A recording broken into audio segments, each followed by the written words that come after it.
Bang! Neeves Knives. I'm Jared, and we got the AD20.5 here, and we also got the AD20. So Demko made the AD20, one of the most badass knives made, in my opinion. I think this thing is awesome. I love this knife. I think it was super innovative.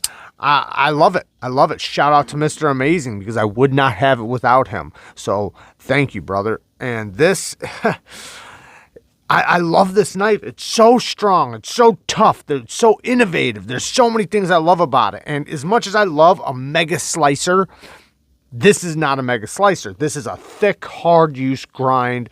I mean, just a beast of a knife, but it has the ergos and the lock to back it up. So it makes sense on both sides. I love that.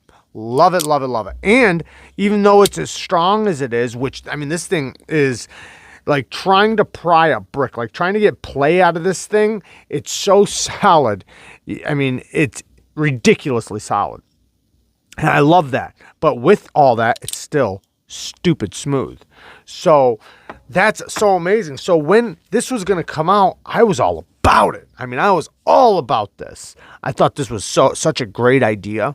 I didn't even mind the AUS 10 steel that it was going to come in, because AUS 10 steel is an okay steel. It's a budget steel, but it's not a bad steel. And cold steel, you know, I'm sure this all came from the same factory in Taiwan.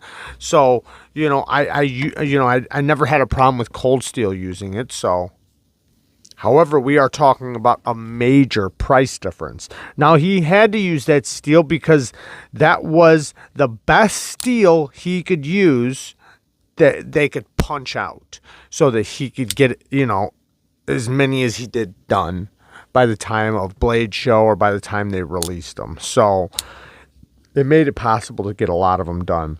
Now, I do have some issues with it, though, and we'll get into that towards the end, because I do like this knife quite a bit. But like I said, I do have some issues. So let's just first off, let's get into this blade really quick. Beautiful stone washing. It's going to hide scratches really good. The FRN scales, meh, we'll get into that later. The handle, though, or grip on it, the ergos, it's not the AD20, guys. It's smaller, it's thinner, it's more compact. However, because the clip isn't like a deep carry, tall, loopy clip, you know, it's actually pretty comfortable. I don't feel the clip in the hand, which is really nice. Now, I do land on the shark lock because it is smaller. The original one, you know, my hand always went right over the top. Yes, it kind of got me right there a little bit, but not bad. And then when I used the choil, I was always past it. So I never really had an issue with the shark lock. And if I put my hand like this, I'm only making the lock stronger, but I never really hold it like this, to be honest. I hold it like that. So never a big deal with the Big Daddy. But with this guy, it is smaller. My finger does kind of land right on it. Now, I can choke up a little bit where I'm kind of repositioning my grip and I can go right over it. And, you know, so it's not that big of a deal. And, you know, being like this, it does kind of get me right there a little bit. It's not a big deal, though. It's really not. And it's, but it is thin, it is compact, it is light. It's very, very light, which does make the ergos nowhere near as good as the big one. But of course, right? Now, its cutting performance, it is a thick grind. I mean, mine's like around 25 thousandths after sharpening it. I think it was a little less, like 24 thousandths, but right around there, which is pretty thick behind the edge. You know, to start out, it's only had one edge on it, and it's, you know, that's pretty thick, and it wasn't much thinner than that when it started. So cutting with it through dense materials, it's not going to be the best, because one, you don't have a ton of leverage. You know, this thing for push cuts, you do feel it a little bit. It's just thin, and you're not going to get the, you know, the amount of grip you could get out of something bigger and thicker. Through regular cardboard, though, it's good. It's fine. It cuts. It's still a blade. It's still a knife. It's still, you know, will cut. So not that big of a deal. And like I said, through, if, you know, I'm going to show a clip of light duty cardboard. It blazes right through light duty stuff without an issue. It doesn't become an issue until it gets thicker and denser. Now, with utility cuts, the utility cuts, oh, I forgot to say, I picked the shark's foot blade shape. I'm sure most of you guys watching this know that it comes in 2 blade shapes as of right now. The clip point buoy, or the clip point blade, or I don't know if they call it, I think they call it a clip point. Drop point, clip point, whatever you want to call this blade shape, and then the shark's foot blade shape. So I wanted to try out the shark's foot since I already had the other one, which is basically a utility cutter.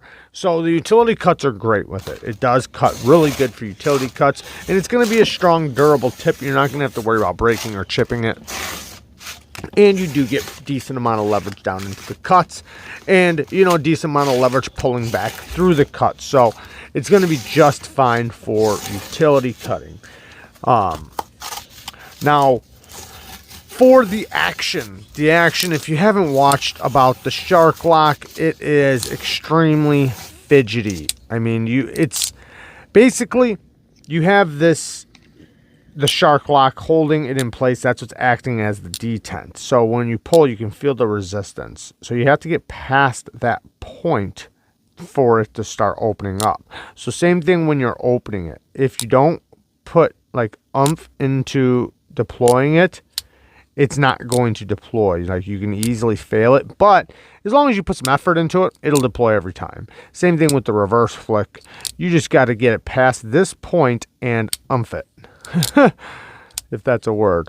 But the Shark Lock itself, when it's locked or when it's closed, you can actually see how it pushes it out when I pull down on it. So you can kind of use it as a flipper. If you go like that and then give it any bit of wrist, it's kind of like using a flipper.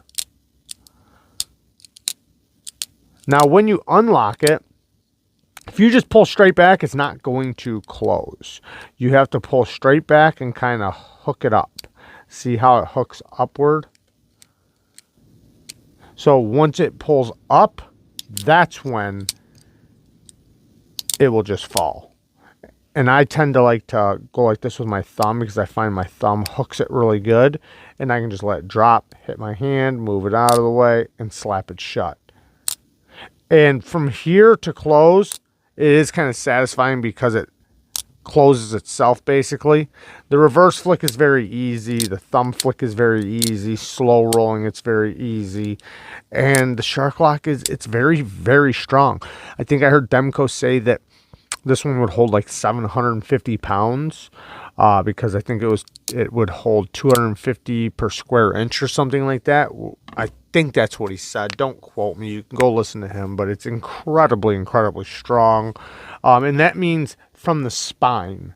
So from, you know, if you hung something from the spine of it, that's how much weight it would be able to hold, which is a lot of weight. I mean, that makes this thing incredibly strong, which the grind is definitely going to be a big factor in that because it is so thick. So in order for it to be as strong as the lock, I'm sure that's why they had to make it so thick.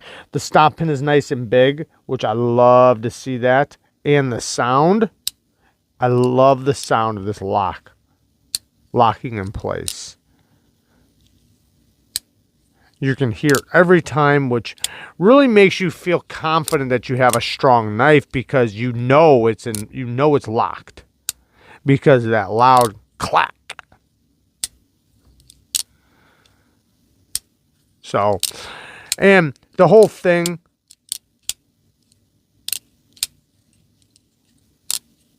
sounds cool. It's very mechanical sounding.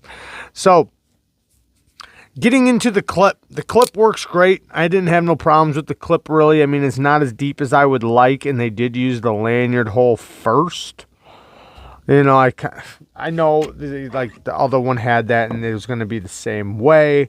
So whatever, not that big of a deal. And they did put this little pad right here on both sides, which gives your pants something to slide against, since, you know, this has all this gripping everywhere. So it makes it to where it can slide in and out so much easier. And it does work. It works great. And now the pocket, you have something to grab onto to pull it out and push it back in.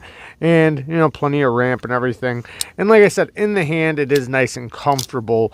You know, it's not poking you like a deep carry clip would, especially for this size of a knife. Because since it is so thin, if it had a deep carry clip, oh man, that'd be so uncomfortable. And since it's already a thin, compact knife, so you want as best ergos as you can get out of a knife like this. So that it probably wouldn't have worked out great for the end user. Now, for somebody who's just light duty carrying it, not really caring about using it too much, it's just a knife you use to cut here and there, I'm sure a deep carry clip would be, you know, you probably like that better. But for the end user that actually wants to use it, it would not be comfortable with a deep carry clip.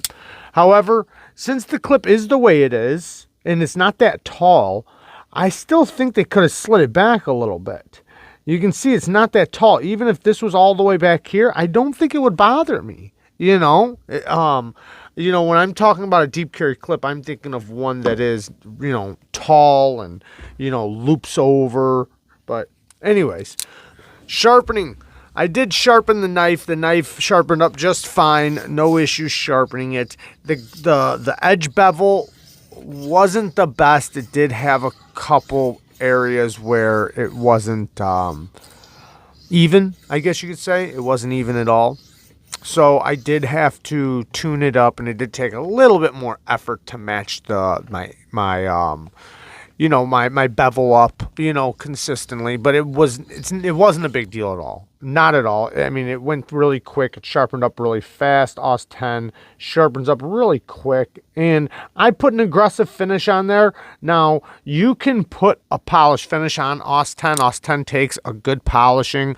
It takes a good medium grit or a high polish. You can do whatever you want. I put a lower grit on mine, and I did that on purpose, but, you know, it'll take any edge you really want to take, and it felt decent on the stone. It did sharpen up really quick. You know, my biggest issue was back here by the heel. It kind of twisted a little bit. The edge bevel was like nice and even all the way to like right here, and then it like kind of just twisted or something back there. They did put a little sharpening notch right there, which you can see I did hit with my stone, because the plunge grind ends directly where the edge bevel starts.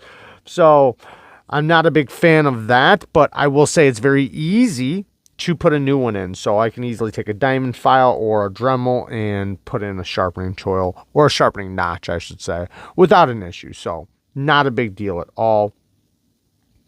And yeah,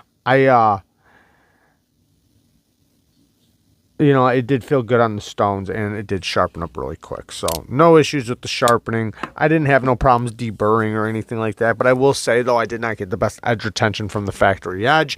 The factory edge did show wear and damage rather quickly after I really started using it. Now, it is AUS 10, and it was a factory edge. So I kind of expect that. Now, after I've put an edge on there and started using it, it seemed like it's a little bit better than it was with the factory edge, but you know, it's still going to be a budget steel, so I don't expect to get crazy performance out of it or anything like that. Now let's talk about the bad. So I don't want to beat around the bush or anything like that, but I'll just go right out and say it. It feels cheap. It does feel cheap. It doesn't feel like a $150 knife to me. Not when we have, you know, you can get this knife, the same thing, basically, AUS 10, plastic, the Recon 1 Mini for $67 or something like that. I know the locks are different. I know this is innovative. I know this is new.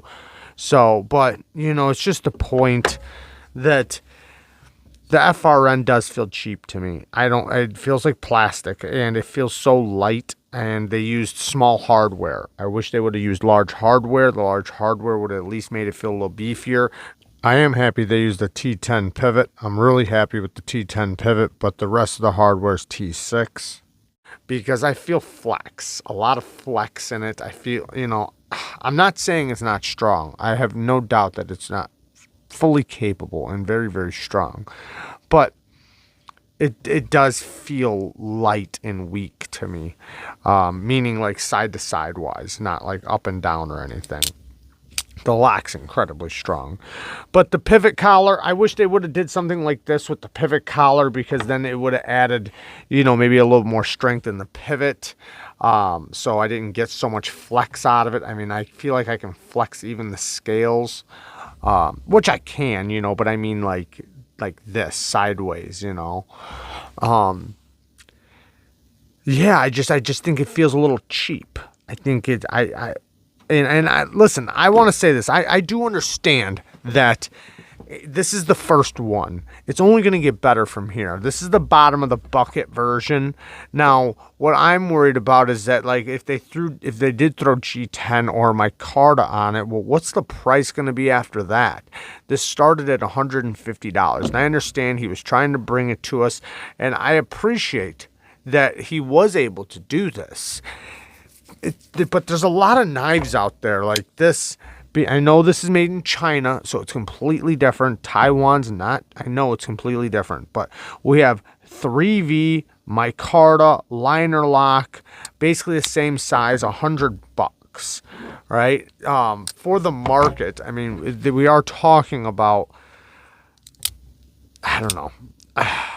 I don't know. I wish that they would have used G10. That's the biggest thing to me. I wish they would have used big hardware. I wish it wasn't so, because this is the thing. The beauty with this is that it is built like a brick house. I mean, this thing is built like a vault.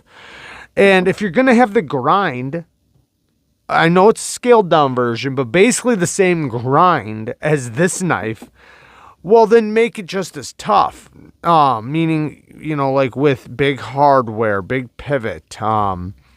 This just, if I understand the lock's going to be incredibly strong, but with these ergos, it's not that comfortable to push it through dense materials because it's so thick. So what they could have done, in my opinion, was just thinned out the grind more. You could have made this a slicer. It didn't have to be as strong as it is, meaning because the blade is so thick. I think it would have been even better, in my opinion, to, you know, just beef up the handle a little bit more or thin out the grind. That's it. That's all I'm talking about. I do like it a lot. I think it's awesome. I really appreciate what Andrew Demko does for, you know, in knives and with the community and just everything he stands for. I love that. I think the knife is an amazing knife, especially this one.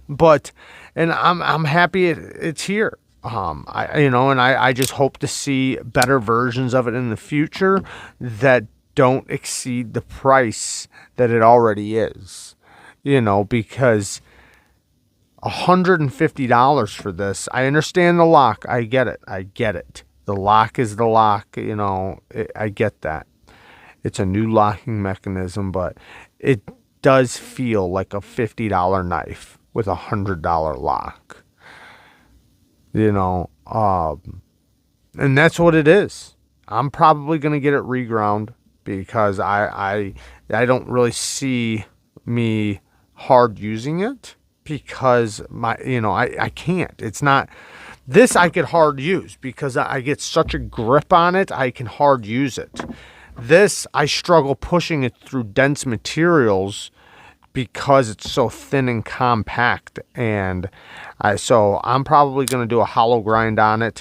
That way I can get better performance out of it and feel more comfortable using it for the things that I think this size of a knife is used for.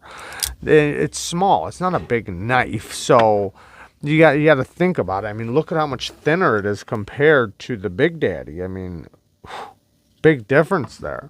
So, but I like it, though. I do like it, man. And I am excited to see this lock on a lot of different knives. I would love to see it on mega slicers and just all knives in general, like just knives, because I do really like the locking mechanism. It's one of my favorite locks. So I would love to see it on knives that aren't trying to be, you know, really strong. I'd love to see it on slicers. I'd love to see it on more tough knives. I'd love to see it on everything. I think that would be amazing. And I know sometimes people think like, well, why would you need such a strong lock if, you know, it defeats the purpose if you're going to have a light, thin blade stock?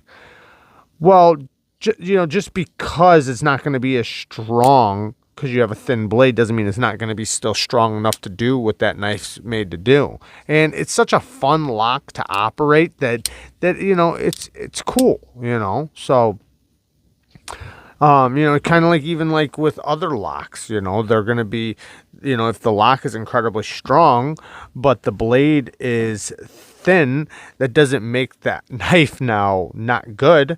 So I just, yeah, I'd like to see it on a lot of different knives, and I'm sure we will. And I'm sure, like I said, that this is just the beginning of the production 80/20.5s.